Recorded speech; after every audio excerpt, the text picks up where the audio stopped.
today's video. I hope the white balance and the lighting and stuff is like okay, as I have had to play with my camera settings. But today's video is going to be what I read in January and February. So we're going to start with books that were already on my TBR like first. I finished this book. This book really gripped me, it always does, like... So when it's like driving home for Christmas, Beth has everything she wants. The kids, the house, the career, the husband. Everything that anybody could possibly want. So why is it when New Year's comes, she can't stop thinking about her old college boyfriend? Beth's sister Laura's just been dumped. Again, and single and childless, and she can't help being jealous of her sister's success. Is the grass always greener? Like, essentially it's one where they, like, go to Beth's parents for Christmas. There might be some triggering subject matter in this book. So if you are going to find subjects like divorce and that triggering, I would just skip ahead. Essentially, they go to Beth's mum and dad for Christmas, and they then essentially find out that Beth's dad's cheated on Beth's mum, so then eventually he moves out. Jed's girlfriend Rachel's like pregnant as well.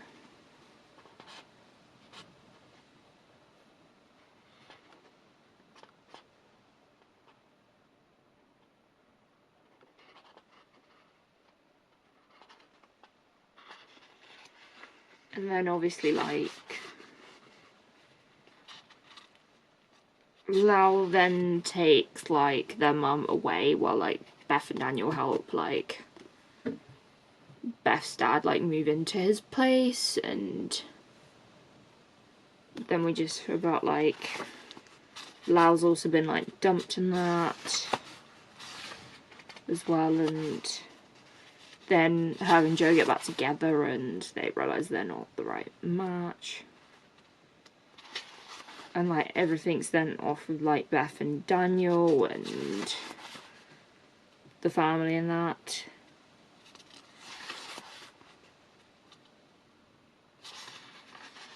And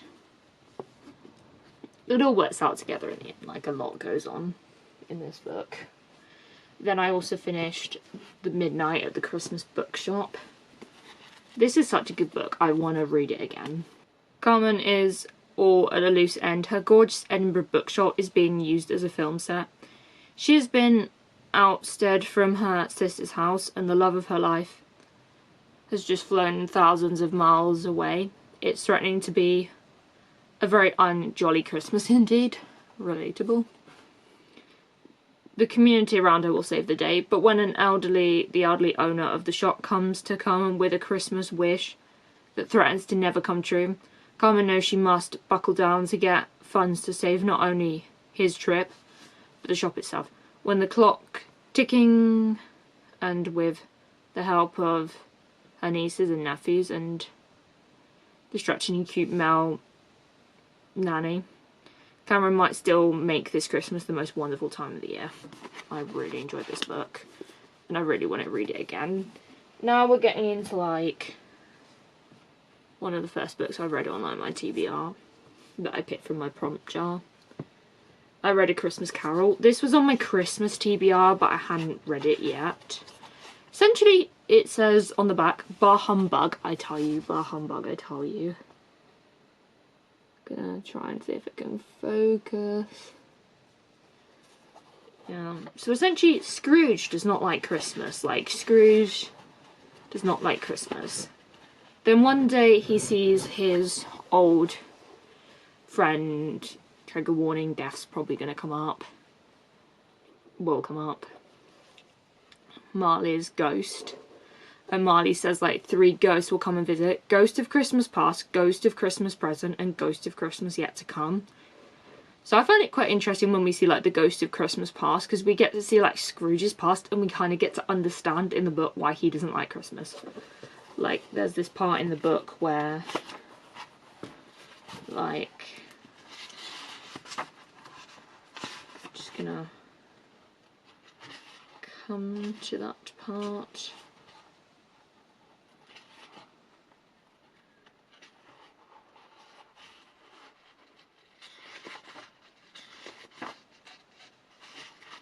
Not quite there. It's one where we see, like, the school is not quite deserted, said the ghost. As a solitary child neglected by his friends is left there still. Scrooge said he knew it, and he sobbed. Like, Scrooge was actually left behind at school on Christmas. Like, everyone's gone home for the holidays and he's just left school. So we all kind of understand that that's probably not going to make him want to like Christmas. Just being left at school. His father wasn't the nicest. Trigger warning there. So then we find out about, like, the school and that. And then finally his sister comes to get him and is like, Dad has changed. Then we also find out, like, his early work life at the Christmas parties and that. I'm trying to show you there. And it's one way you kind of see it, and Scrooge hasn't always had a lot of money. He was, like, happy. Then we see, like, Ghost of Christmas Present, which we then see, like, the Cratchit family, where we then find out, like, trigger warning for illness and that. That we then find out Tiny Tim is ill and that, and might not, trigger warning for death, might not survive. So then we have the Ghost of Christmas Yet to Come, so we then see, like, Scrooge's future and that. And, like, Tiny Tim, trigger warning for death, not surviving it. And that, so it is a great book. Like, I really do enjoy it. It's one of my favourite books of Charles Dickens. Then I read A Bird Treasury, which, this book I've not read in ages.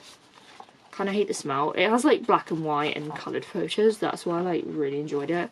I wouldn't say it's my favourite bird book out of all of the ones, but it was good to read a different bird book. Like, I kind of just enjoyed looking at the pictures and stuff, and really enjoyed that aspect of it. Next, we're moving into 1, 2, 3, 4. The Beatles in Time. This is all about the Beatles and, like, their career and that. And everything from, like, their school life to, like, their career and that. From the start, like, from, like, their school life to, like, 1970, Let It Be. Speaking words of wisdom, let it be. Let it be. And that time, and I quite enjoyed just finding out about everything. Like, some things were so funny in this book. Like, I really enjoyed it. Like, it's quite long. Not as long, like, I've got even longer books. Like, one I put on my TBR, which will be in a video that might have gone up before this one. So my TBR prompt jar is longer. Hint, hint.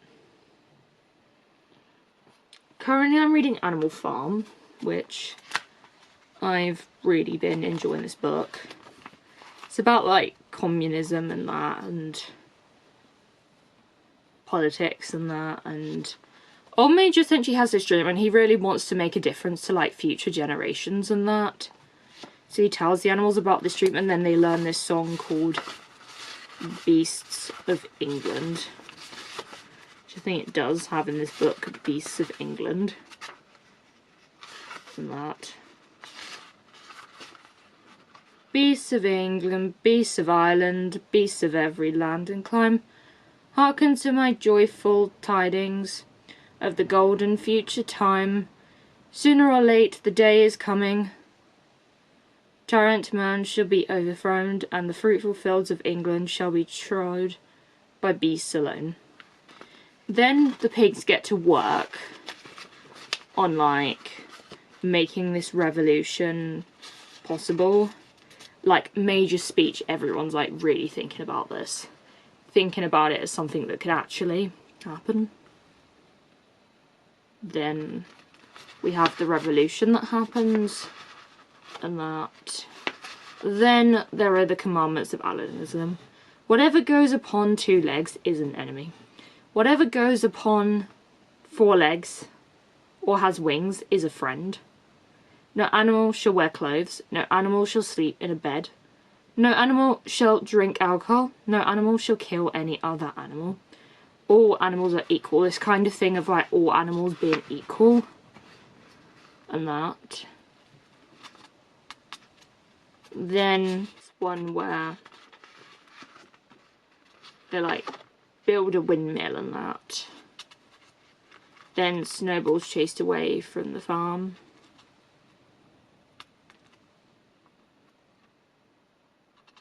And that. And then Molly leaves the farm because she likes humans and that. Then there's the whole battle, and then they like have to rebuild the windmill, which Boxer, I'm currently at this point where he's in quite a lot of pain, like Clover's looking after him and that in the book and that. And I'm currently at the point where like the sheep are like bleating, 4 legs good, 2 legs bad, 4 legs good, 2 legs bad. Then I didn't get to this book. I didn't get to the Strawberry Patch Pancake House. So essentially, as a world-renowned chef, single dad, Archer never planned on moving to a small town, left alone running a pancake house. But Dream Harbour needs a new chef, and Archer needs a community to help raise his daughter. Iris has never managed to hold down a job, so when it's suggested that Archer is looking for a live-in nanny, she almost runs in the opposite direction. Now Iris finds herself in a whole new world. One where her gorgeous new boss lives right across the hall and likes to cook topless, keeping everything strictly professional. Should be easy, right? No, probably not easy. Then another book I'm like currently reading on my TBR is The Bookshop on the Seashore, which I am liking this. Like, I feel like I understand it so much better the second time round. Like, I needed to read it a second time round to really solve my thoughts. Zoe is a single mum struggling to cope alone in London, so now we're at the point where they've, like, moved and that, I think. I'm on chapter 23. Her little boy, Harry, is the light of her life but refuses to speak, and the landlord has just raised the rent on her flat. So when the opportunity arises to move to Scotland and help run a bookshop, Zoe leaps at it. Small village in the Highlands sounds like the escape she and Harley desperately need. Yet the owner, Ramsay, is moody, distant, and soon Zoe wonders if she made the right decision. Larry's found his first real friend, and the beauty of the loch is irresistible. If only Ramsay would be a little more appreciated. I do like this one, like, hoping to, like, finish it. The chapters are quite a good length with this book, like, they're not too long, but they're also not too short either. Like, I've really been enjoying this book, so I hope you've enjoyed this video, and I'll see you in my next video. Bye.